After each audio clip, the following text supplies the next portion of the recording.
listen up. Mau sebaik apapun kamu jadi manusia, pasti akan ada aja orang yang gak suka sama kamu. There will be that one person yang ngejudge kamu, ngerendahin kamu, benci sama kamu, atau bahkan ninggalin kamu. And that's okay. Welcome to day 2, dimana aku sharing hal-hal yang I wish people had told me when I turned 18. Stop thinking about what they were saying about you. Stop thinking about what people are gonna think about you. Karena pasti akan ada orang yang gak suka sama kamu. Pasti akan ada orang yang gak setuju sama kamu. Pasti akan ada orang yang membenci kamu.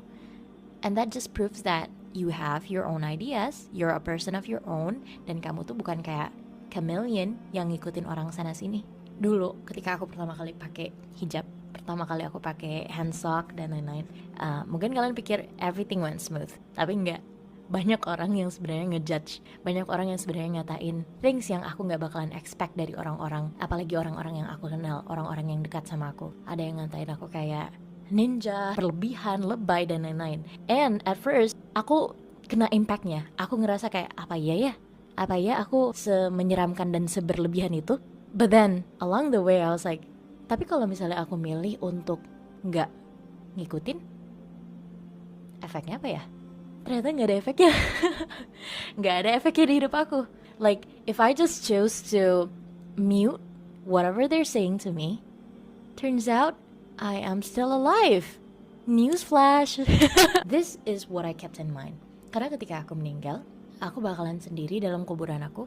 Orang-orang yang ngejudge aku ini gak bakalan ada di sekitar aku. I'm gonna be alone. And I guess that's basically the whole point. Kenapa kita harus takut sama judgementnya orang lain selama kita gak menyakiti mereka, gak merugikan mereka, dan gak melanggar perintahnya Allah SWT. Tahu gak, aku jadi keinget sama cerita ini. Jadi ada seorang anak dan ayah yang sedang safar ke suatu tempat. Mereka itu membawa seekor unta. At that moment, anaknya lagi naik unta. Mereka jalan dan jalan, akhirnya ketemu atau ngelewatin sekumpulan orang. Nah, orang-orang itu akhirnya bilang, lihat deh, kurang ajar banget tuh anak, durhaka banget ya. Kok bapaknya udah tua renta kayak gitu disuruh jalan, dia malah naik unta enak-enakan. Sama si bapaknya, kedengeran tuh apa yang orang-orang ini bilang. Akhirnya mereka tukeran, anaknya yang jalan, si bapaknya yang naik unta. Jalan lagi deh tuh. Setelah berapa lama, akhirnya kedengeran lagi percakapan orang-orang. Kok si bapaknya gak berperika-anakan banget ya? Tega banget tuh anaknya masih kecil, tapi udah disuruh jalan, dia enak-enakan naik unta. Dijudge lagi.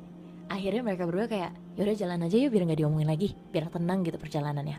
Akhirnya mereka jalan, untanya tuh dibiarin aja tanpa dinaikin siapapun. Tapi ternyata tetap aja ada orang yang ngegosipin. Bodoh banget tuh anak sama bapak, masa dua-duanya jalan kaki bawa unta tapi untanya disuruh jalan sendiri. The point is, akan selalu ada orang yang bakalan ngejudge kamu whatever you're doing.